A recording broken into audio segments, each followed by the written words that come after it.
Hello everyone, स्वागत है आप सभी का आपके अपने YouTube channel real marriage centre पे, जहां हम लोग क्लास 6 से लेकर के 12th तक के सभी विषयों के समाधान को देखते हैं। आज हम लोग पढ़ने वाले हैं क्लास 8 के मैथ्स को।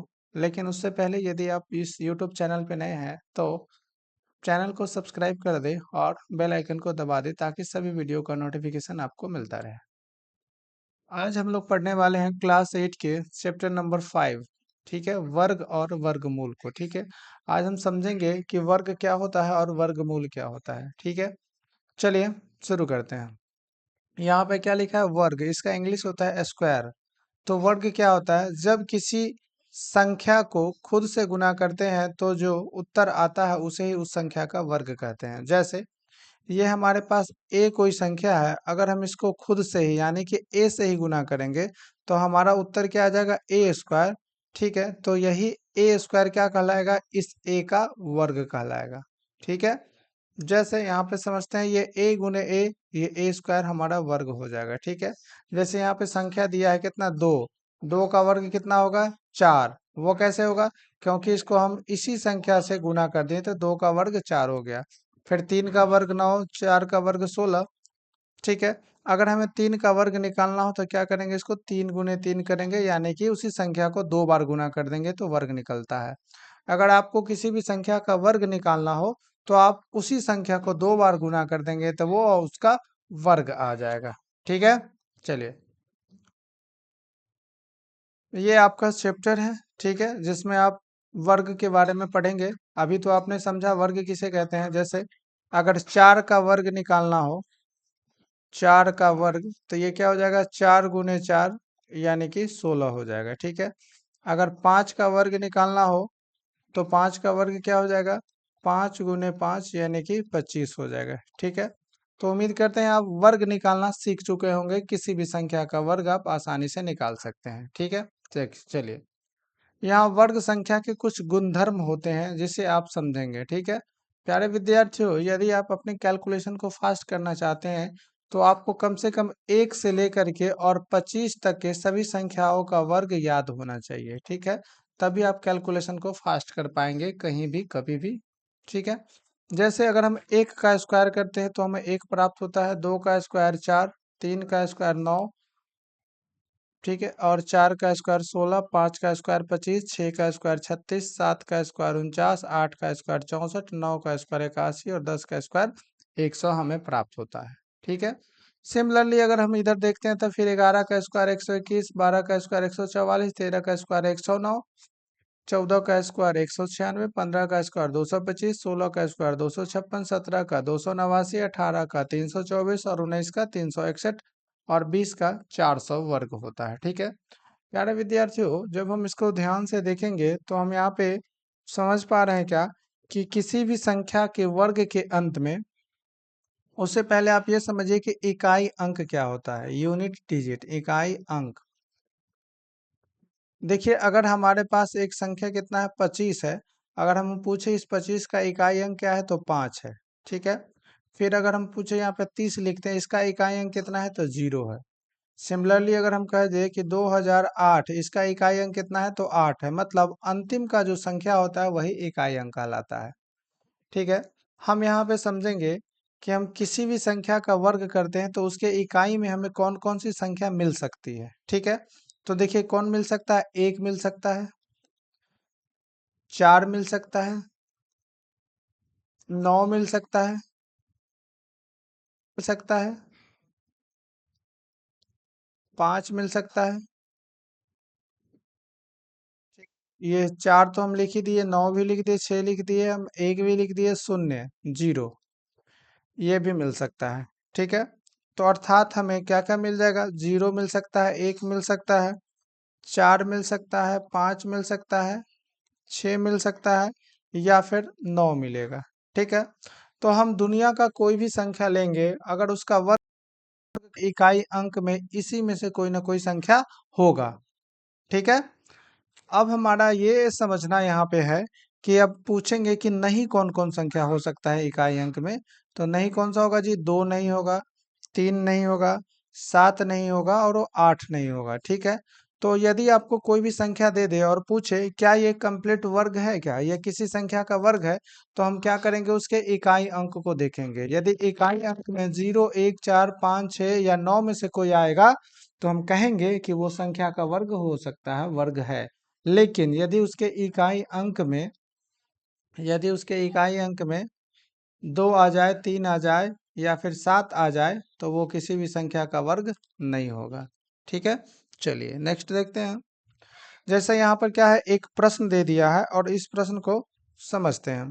कह रहा है कि क्या हम कह सकते हैं कि निम्न संख्याएं पूर्ण वर्ग संख्या है। हम कैसे जान सकते हैं, देखिए इसके इकाई अंक में कितना है, 7 है, तो क्या 7 किसी भी संख्या के इकाई अंक में होगा तो क्या वो पूर्ण वर्ग संख्या होगा, नहीं होगा। ठीक है, देखिए यहाँ पे ये नहीं होगा। ठीक, फिर हमको 3 दिखाई दे रहा है तो ये भी किसी संख्या का पूर्ण वर्ग नहीं होगा। 8 दिख रहा है तो ये भी नहीं होगा, क्योंकि किसी भी संख्या के वर्ग के इकाई अंक में 7, 3, 8 ये सब नहीं होता है, 2 भी नहीं होता है। ठीक है, 9 देखिए, 9 किसी भी संख्या के इकाई अंक में हो सकता है। ठीक है, 9 क्या हो सकता है,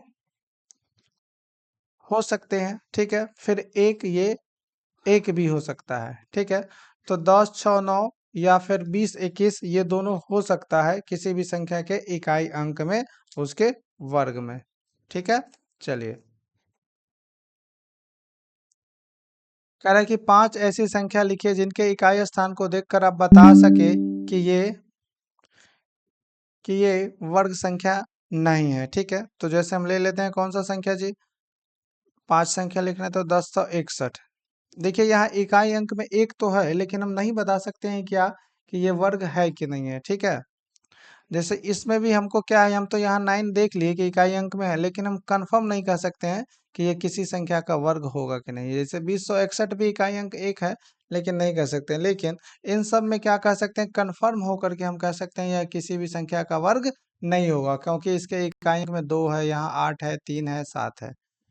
ठीक है, चलिए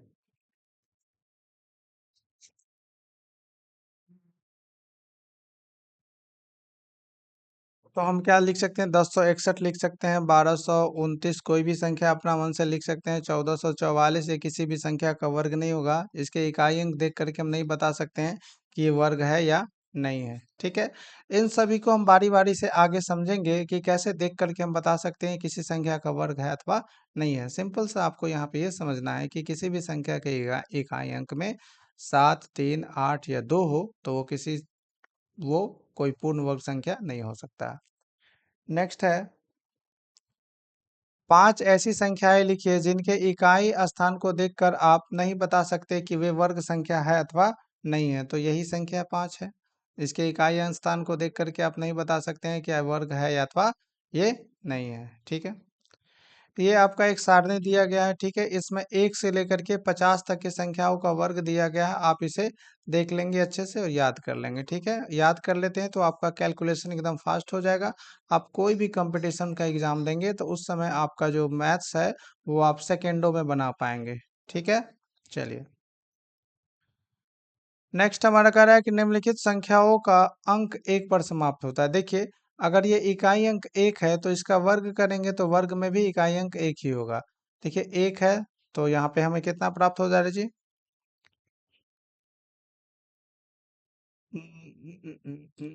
1 मिनट। किसी भी संख्या का इकाई अंक स्थान, देखिए अगर हमें एक है कोई संख्या के अंत में तो उसका वर्ग करेंगे तो हमें इकाई अंक 1 प्राप्त होगा। 9 है तो उसका भी इकाई अंक 1 प्राप्त होगा। अगर किसी भी संख्या के अंत में 1 हो अथवा 9 हो, जब हम उसका वर्ग करेंगे तो उसके इकाई अंक में हमेशा हमें कितना मिलेगा, 1 मिलेगा। यही इसमें कह रहा है। ठीक है, यदि किसी भी संख्या के इकाई स्थान में 1 अथवा 9 आता है तो उसके वर्ग में इकाई स्थान हमेशा 1 प्राप्त होगा।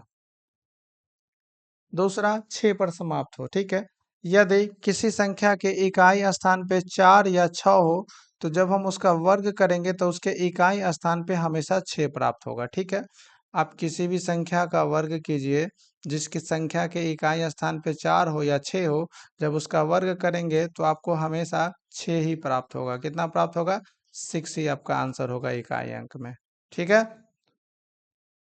इसमें से कह रहा है कि किस संख्या के इकाई स्थान पे 6 प्राप्त होगा, ये आपको प्रश्न है। तो आप देखिए यहाँ पे 4 है, तो इसका इकाई अंक का क्या प्राप्त होगा हमें? 6। देखिए 4 हो या 6 हो तो उसका इकाई अंक कितना हो जाएगा? वर्ग करने पर 6 प्राप्त होगा। ये 6 है तो इसका इकाई अंक भी 6, 4 है तो इसका इकाई अंक भी 6, 6 है तो इसका इकाई अंक भी 6। इसका इकाई अंक हमें 6 प्राप्त नहीं होगा। इसका इकाई अंक कितना प्राप्त होगा? 1, क्योंकि हमने अभी देखा था किसी संख्या के अंत में 1 हो या 9 हो तो उसका इकाई अंक हमें 1 ही प्राप्त होता है। ठीक है, चलिए नेक्स्ट देखते हैं। कह रहे हैं निम्नलिखित संख्याओं और उनके वर्गों पर विचार कीजिए। ठीक है, हमारे पास एक शून्य है तो इसके वर्ग में कितना शून्य हो जाएगा? 2 शून्य। अगर हमारे पास 2 शून्य है तो इसके वर्ग में 4 शून्य हो जाएगा। अर्थात हमें यह समझना है यहाँ पे कि अगर हमारे पास शून्य की संख्या 1 है तो वर्ग में शून्य की संख्या कितना हो जाएगा जी? वर्ग में शून्य की संख्या 2 हो जाएगा। जैसे 10 का वर्ग करते हैं तो इसमें शून्य की संख्या अगर हम इसका वर्ग निकाल दें तो 100, इसमें शून्य की संख्या 2 हो जाएगा। अगर हमें वर्ग इधर संख्या में 2 शून्य है तो वर्ग में हमें 4 शून्य प्राप्त हो जाएगा। जैसे अगर 100 का वर्ग हम करते हैं तो इसको क्या लिखेंगे? 100 गुने 100। जब गुना करेंगे तो 1 पर कितना जीरो आ जाएगा? 4 जीरो आ जाएगा। अर्थात यही कह रहा है कि संख्या में अगर 2 जीरो हो तो उसके वर्ग में 4 जीरो होगा। ठीक है, संख्या में यदि 3 जीरो हो तो उसके वर्ग में 6 जीरो हो जाएगा। ठीक है, वर्ग में जो है शून्य की संख्या क्या हो जाती है? दुगुनी हो जाती है। फिर नेक्स्ट देखते हैं कुछ रोचक प्रतिरूप त्रिकोणीय संख्या का जोड़। जैसे देखिए एक जो है, एक ये एक त्रिकोणीय संख्या है, ये 4, देखिए ये 3, ये इसको अगर हम बनाते हैं तो इस तरह से बनता है। ये क्या है? त्रिकोणीय संख्या है। ठीक है, फिर 6, ये भी एक त्रिकोणीय संख्या। देखिए यहाँ से यहाँ ये ऐसे मिल गया, ये त्रिकोणीय संख्या। 10, ये भी एक त्रिकोणीय संख्या है। 15, ये भी एक त्रिकोणीय संख्या है। ठीक है, फिर यहाँ पे 15 और 6 21, ये भी अगर बनाएंगे तो ये भी हमारा एक त्रिकोणीय संख्या हो जाएगा। ठीक है, तो कहने का अर्थ ये है कि 1 हो, 3 हो, 6 हो, 10 हो, 15 हो, इस तरह से कोई भी संख्या यदि हमें प्राप्त होता है तो ये सभी त्रिकोणीय संख्या कहलाता है। ठीक है, और दो त्रिकोणीय संख्या का योग हमेशा वर्ग होता है। जैसे 1 और 3 को जोड़ देंगे 4, ये 2 का वर्ग है। 3 और 6 को जोड़ देंगे 9, ये 3 का वर्ग है। ठीक है, 4 और 10 को जोड़ देंगे कितना हो जाएगा? 16, यह 4 का वर्ग है। 10 और 15 को जोड़ देंगे 25, यह 5 का वर्ग है। ठीक है, अर्थात किसी भी दो त्रिकोणीय संख्या को जोड़ते हैं तो वो किसी न किसी संख्या का योग प्राप्त होता है। ठीक है, वही यहाँ पे ये बता रहा है। 1 और 3 को जोड़ते हैं तो हमें 4 प्राप्त होता है, 2 का वर्ग है। 3 और 6 को जोड़ते हैं तो 9 प्राप्त होता है, ये 3 का वर्ग है। ठीक है, 6 और 10 को जोड़ते हैं तो 16 प्राप्त होता है, ये 4 का वर्ग है। ठीक है, उम्मीद करते हैं आप इसे अच्छे तरीके से समझ चुके होंगे। नेक्स्ट हमारा है वर्ग संख्याओं के बीच की संख्या। ठीक है, दो वर्ग संख्याएं हैं, यदि हमें उसके बीच की संख्या निकालना हो तो कैसे निकालेंगे? देखिए जैसे 3 है। ठीक है, 3 का वर्ग कितना हो जाएगा जी? 9। 4 का वर्ग कितना हो जाएगा? 16। इन दोनों के बीच कितनी संख्या है? 10, 11, 12, 13, 14, 15। ठीक है, यानी कि कितना संख्या जी? 6 संख्या है। तो वही कह रहा है क्या कि वर्ग संख्या, अगर दो संख्याओं का वर्ग कर दें और उसके बीच की संख्या पूछे तो हम सिंपल सा एक फार्मूला लगा देंगे। क्या हो जाएगा? वो 2n के बराबर हो जाएगा, जहां n बराबर छोटी संख्या होगा। ठीक है, तो 3 दूना 6 प्राप्त हो गया। ठीक, जैसे एक और समझते हैं। यदि आपसे पूछे 16 और 17 के बीच कितनी संख्याएं हैं, वर्ग संख्या मतलब 16 के वर्ग और 17 के वर्ग के बीच कितनी संख्या है, तो सिंपल सा 2n कर देंगे, यानी कि 2 गुने 16 कर देंगे, अर्थात 32 संख्या हो जाएगा। ठीक है, 4 का स्क्वायर और 5 के स्क्वायर के बीच में कितनी संख्या है, तो छोटी वाली संख्या का दोगुना कर देंगे, यानी कि 2 गुने 4 यानी कि 8 प्राप्त हो जाएगा। ठीक है, उम्मीद करते हैं आप इसे समझ चुके होंगे।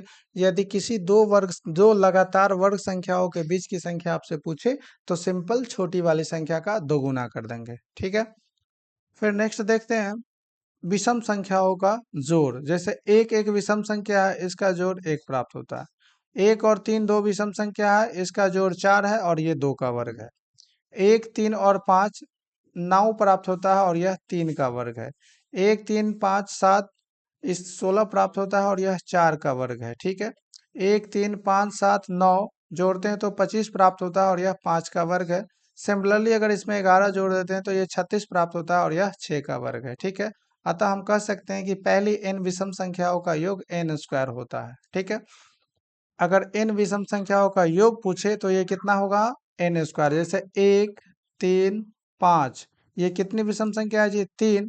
इसका अगर योग पूछे तो कितना हो जाएगा, n स्क्वायर, यानी n बराबर कितना है, 3 है।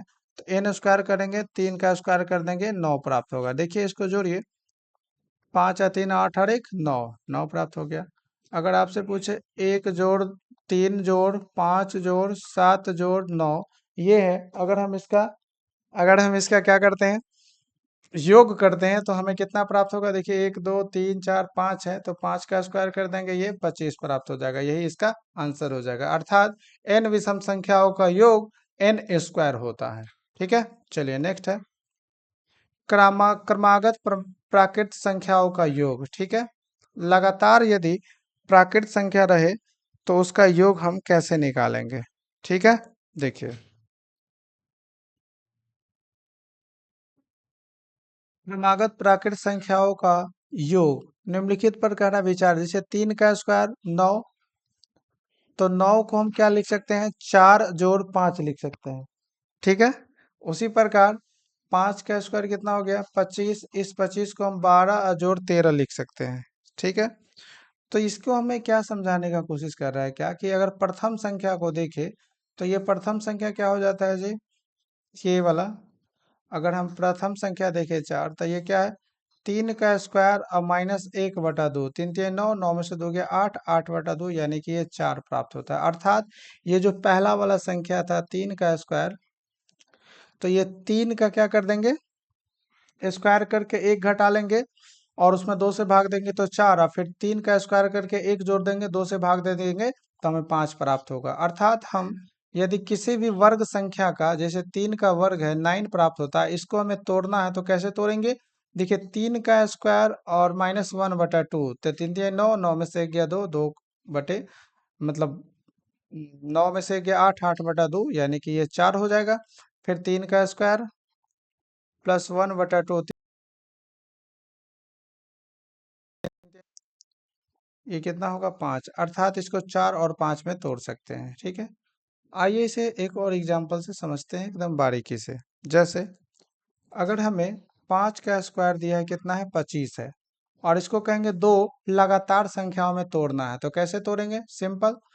पहला, 5 का स्क्वायर -1/2, मतलब 5 का स्क्वायर 25, 25 में से गया 24, 24/2, यानी कि ये 12 हो जाएगा। ठीक है, फिर 5 का स्क्वायर प्लस 1/2, यानी कि 25 और 1 26, 26/2, यानी कि 13। तो जब हम इसको तोड़ेंगे तो क्या लिखेंगे, 12 प्लस 13, यानी कि ये 26 प्राप्त होगा हमें। यही इसको तोड़ने के बाद होगा। ठीक है, तो आपको कोई भी संख्या दे दे और उसे कहे कि लगातार संख्याओं के योग में तोड़िए, तो कैसे करेंगे। जैसे अगर 6 का स्क्वायर हमें दे दिया है 36, और इसको कहेगा कि तोड़ना है लगातार कॉन्जिगेटिव नंबर में, तो कैसे करेंगे। देखिए 6 का स्क्वायर -1/2, यानी कि 6 36, 36 में से एक गया, कितना हो जाएगा, 35, 35/2, यानी कि 17.5। फिर अगर हम इसको करेंगे तो 6 36 प्लस 1/2, मतलब 37, 37/2, यानी कि 18.5। तो अगर दो कॉन्जिगेटिव नंबर में तोड़ना है तो हम इस प्रकार से इसको तोड़ सकते हैं। ओके, नेक्स्ट देखिए, कह रहा है कि दो क्रमागत सम या विषम प्राकृत संख्याओं का गुणनफल। जैसे 11 को अगर हमें 13 से गुना करना है तो इसको कैसे लिख सकते हैं। ठीक है, देखिए इसको क्या लिखेंगे, 12 माइनस 1 और फिर 12 प्लस 1 लिख सकते हैं इसको। देखिए ए प्लस बी, यहाँ ए प्लस बी इंटू ए माइनस बी, तो आप जानते हैं ए प्लस बी इंटू ए माइनस बी बराबर फॉर्मूला होता है ए स्क्वायर माइनस में बी स्क्वायर होता है। ठीक है, तो ए स्क्वायर यानी कि ए के जगह पर कितना है जी हमारे पास 12, तो ये 12 का स्क्वायर हो जाएगा, और माइनस बी के जगह पर कितना 1 है, तो 1 के स्क्वायर 144 माइनस 1, तो ये कितना हो जाएगा 143। जब इसको दोनों को गुना कीजिएगा तो ये हो जाएगा।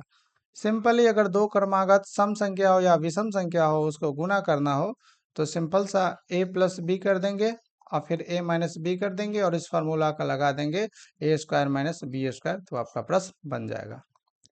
नेक्स्ट कह रहा है क्या कि वर्ग संख्याओं के कुछ प्रतिरूप दिए गए हैं, जैसे 1 का स्क्वायर 1, 11 का स्क्वायर 1 2 1, मतलब 111 का स्क्वायर 1 2 3 फिर 2 1, 1111 का स्क्वायर 1 2 3 4 फिर 3 2 1। कहने का अर्थ ये है कि अगर एगो 1 का स्क्वायर करते हैं तो 1, दूगो 1 का स्क्वायर करेंगे तो सिंपल कैगो है 2, तो 1 2, और फिर घटते क्रम में लिख देंगे। अगर 3 गो 1 का स्क्वायर करते हैं तो 1 2 3, फिर इसको घटते क्रम में। अगर 4 गो 1 का स्क्वायर करते हैं तो 1 2 3 4, फिर 3 2 1 घटते क्रम में, इस तरह से लिख देंगे। ठीक है, तो अगर 1 का स्क्वायर करना हो, अगर एगो 1 हो, 5 गो 10 गो 20 गो, तो उसी तरह बढ़ते क्रम में एक बार लिख देंगे, फिर उसी को घटते क्रम में लिख देंगे, आंसर आ जाएगा। ठीक है, चलिए ये आपका प्रश्नावली आ गया है। ठीक है, तो हम प्रश्नावली को अगले दिन देखेंगे, ये कॉन्सेप्ट था। ठीक है, इतना ही तक रहने देते हैं आज के लिए। चलिए मिलते हैं अगले वीडियो में, तब तक के लिए धन्यवाद। ये आपका फुल कॉन्सेप्ट था एक्सरसाइज 5.1 का। क्वेश्चन आंसर को देखेंगे बाद में।